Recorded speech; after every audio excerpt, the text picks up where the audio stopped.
الرحمن الرحیم۔ مسلمان کی معمولی تکلیف سے بھی گناہ معاف ہوتے ہیں۔ حضرت ابو سعید خدری اور حضرت ابو ہریرہ رضی اللہ عنہما رسول پاک صلی اللہ علیہ وسلم سے بیان کرتے ہیں کہ آپ صلی اللہ علیہ وسلم نے فرمایا، مسلمان کو تھکان، بیماری، غم، تکلیف اور کانٹا لگنے سے جو پریشانی ہوتی ہے، اس کے بدلے میں اس کے صغیرہ گناہ معاف ہو جاتے ہیں۔ اس سے معلوم ہوتا ہے کہ جب بھی آدمی کو کسی قسم کی کوئی راحت یا تکلیف پہنچے تو اس کا ذہن فوراً اللہ جل شانہ کی طرف جائے کہ یہ اللہ کی طرف سے ہے۔ اگر کوئی تکلیف پہنچے تو اس پر صبر کرے، اور اگر وہ صبر کے بجائے جزا و فضا اور تقدیر الہی کا شکوہ کرے تو ایک تو دنیاوی تکلیف ہوگی اور اس کے ساتھ آخرت کے اجر ثواب سے محروم ہو جائے گا۔ بلکہ صرف یوں ہی نہیں کہ آخرت کا اجر نہیں ہوگا، بلکہ آخرت کے لیے یہ عمل وبال بن جائے گا۔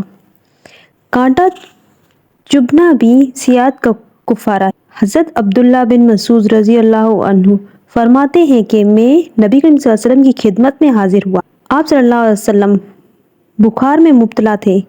میں نے عرض کیا، یا رسول اللہ صلی اللہ علیہ وسلم، تو شدید بخار میں مبتلا ہے؟ فرمایا، ہاں، مجھے تمہارے 2 آدمیوں کے برابر بخار ہوتا ہے۔ میں نے عرض کیا، اس لیے آپ صلی اللہ علیہ وسلم کو دگنا ثواب ملے گا؟ آپ صلی اللہ علیہ وسلم نے فرمایا، ہاں، یہی بات ہے، بالکل اسی طرح جیسے مسلمان کو کانٹا چبھے یا اس سے بھی زیادہ کی مصیبت زخم اٹھانا پڑتی ہے تو اللہ تعالیٰ اس کے عوض اس کے گناہ معاف فرما دیتے ہیں، اور گناہ اس سے یوں ساکت ہو جاتے ہیں جیسے درخت کے پتے گر جاتے ہیں۔ آپ صلی اللہ علیہ وسلم کو عام لوگوں سے زیادہ بخار میں تکلیف ہوتی تھی۔ اس سے معلوم ہوتا ہے کہ انبیاء کرام کو بھی عام لوگوں کی طرح حالات آتے ہیں اور یہ ان کو رفع درجات کا ذریعہ ہوتے ہیں۔ ایک روایت میں آتا ہے کہ مومن بندے کی مثال جب اس کو بخار ہو جاتا ہے اس لوہے جیسی ہے کہ جس کو آگ میں ڈالا جائے، اس کا میل جاتا رہے اور عمدہ حصہ باقی رہ جاتا ہے۔ ایک دوسری روایت میں ہے کہ آپ صلی اللہ علیہ وسلم کا ارشاد ہے، بخار حصہ ہے ہر مومن کا آگ سے، اور ایک روایت کا بخار پورے 1 سال کے گناہوں کا کفارہ بن جاتا ہے۔ سبحان اللہ۔ آپ صلی اللہ علیہ وسلم نے فرمایا، بخار شہادت ہے، یعنی بخار میں مر جانا شہادت ہے۔ سبحان اللہ۔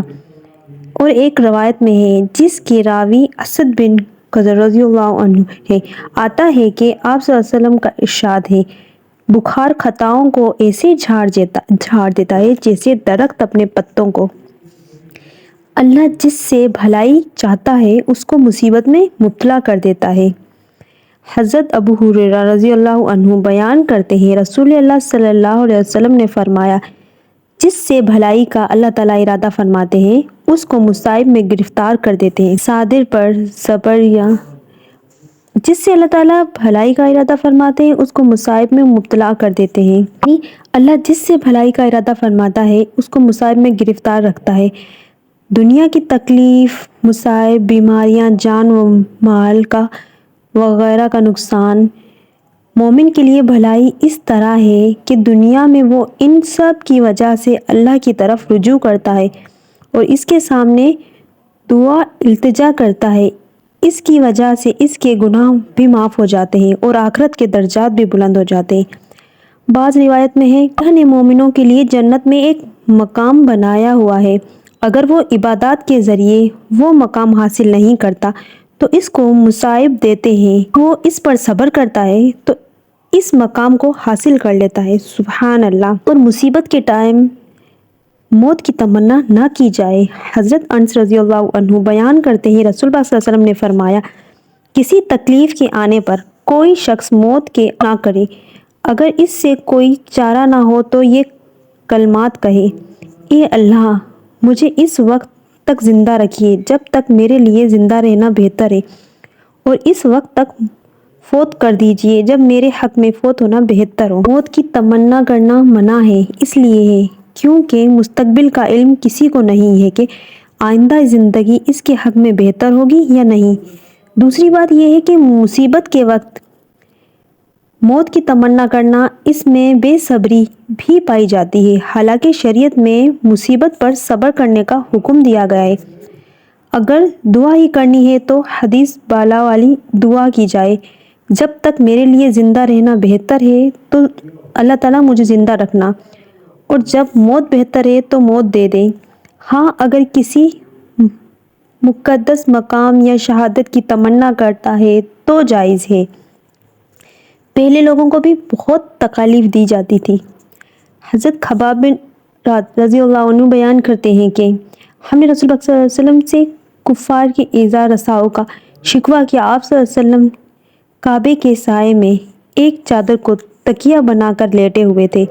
ہم نے عرض کیا، آپ صلی اللہ علیہ وسلم ہمارے لیے غلبہ کی دعا کیوں نہیں فرماتے؟ آپ صلی اللہ علیہ وسلم نے فرمایا، تم سے پہلے بعض لوگوں کو پکڑ لیا جاتا، کھودا جاتا اور اس میں اس کو گاڑا جاتا، اس کے سر پر آرا چلا دیا جاتا، اس کے ٹکڑے ٹکڑے کر دیے جاتے، اور بعض کو لوہے کی کنگھیوں سے اس گوشت نوچا جاتا، ہڈیاں تک متاثر ہو جاتی تھیں، لیکن اس کے باوجود وہ دین سے روگردانی نہ کرتا۔ خدا کی قسم، اللہ تعالیٰ اسلام کی تکمیل فرمائے گا اور امن کی کیفیت یہ ہوگی کہ ایک سفر کرنے والا صنع سے حضرت موت تک سفر کرے گا، لیکن وہ صرف خدا سے ڈر کھائے گا اور وہ اپنی بکریوں پر بھیڑوں کا خوف نہ رکھے گا، لیکن تم جلد بازی سے کام لے رہے ہو۔ ایک روایت میں آتا ہے کہ آپ صلی اللہ علیہ وسلم چادر سر کے نیچے رکھے ہوئے تھے اور ہمیں مشرکین کی طرف سے تکلیف پہنچی تھی۔ درد میں ایمان والوں پر آزمائش ہوتی رہتی ہے۔ اس سے معلوم ہوتا ہے کہ دین حق کی راہ میں مصائب اور تکلیف کا آنا یہ صرف دور محمدی کے ساتھ خاص نہیں ہے، بلکہ ہر دور میں دین والوں پر آزمائش آتی رہتی ہے۔ اس جملے سے مسلمانوں کو تسلی دی جا رہی ہے کہ مصیبتیں قریش سے مت گھبراؤ، بلکہ اپنے سے پہلے کے لوگوں پر نگاہ رکھو کہ ان پر کیسے کیسے مصیبتیں اور تکلیفیں آئی اور اس کے باوجود بھی دین پر جمے رہے۔ اس جملے میں سرور کائنات صلی اللہ علیہ وسلم نے مسلمانوں کو ایک عظیم بشارت سنائی ہے کہ آپ صلی اللہ علیہ وسلم نے پیشین گوئی فرمائی کہ عنْ قریب اللہ جل شانہ زمین کو خدا اور اس کے رسول کے دشمنوں سے پاک و صاف کر دے گا اور ہر جگہ اسلام کا عدل و انصاف و امن و امان ہوگا۔ یہ دور خیر قرون والوں سے اپنی آنکھوں سے دیکھا ہے، بعد والے بھی یہ دیکھ سکتے ہیں، بشرطیہ اسلام کے عدل و انصاف کو اختیار کر لیں۔ یہاں تک امید کرتے ہیں کہ ہماری آج کی معلوماتی ویڈیو آپ کو بہت پسند آئی ہوگی۔ لائک کیجیے گا، شیئر کیجیے گا، اور ہاں، اس طرح کی مزید اسلامک معلومات کے لیے ہمارے چینل وظائف اعمال کو ضرور سبسکرائب کیجیے گا۔ ہم ملتے ہیں ایک نئی ویڈیو کے ساتھ۔ اپنا بہت سا خیال رکھیے گا۔ اللہ نگہبان۔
آپ نمازوں کی پابندی کریں، قرآن پاک کی تلاوت کریں، تہجد کا اہتمام کریں، انشاءاللہ تعالیٰ آپ سے اللہ پاک راضی ہو جائیں گے۔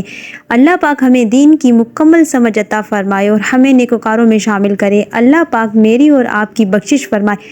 امید کرتے ہیں کہ ہماری آج کی معلوماتی ویڈیو آپ کو بہت پسند آئی ہوگی۔ لائک کیجئے گا، شیئر کیجئے گا، اور ہاں، اس طرح کی مزید اسلامک معلومات کے لیے ہمارے چینل وظائف اعمال کو ضرور سبسکرائب کیجئے گا۔ ہم ملتے ہیں ایک نئی ویڈیو کے ساتھ۔ اپنا بہت سا خیال رکھیے گا۔ اللہ نگہبان۔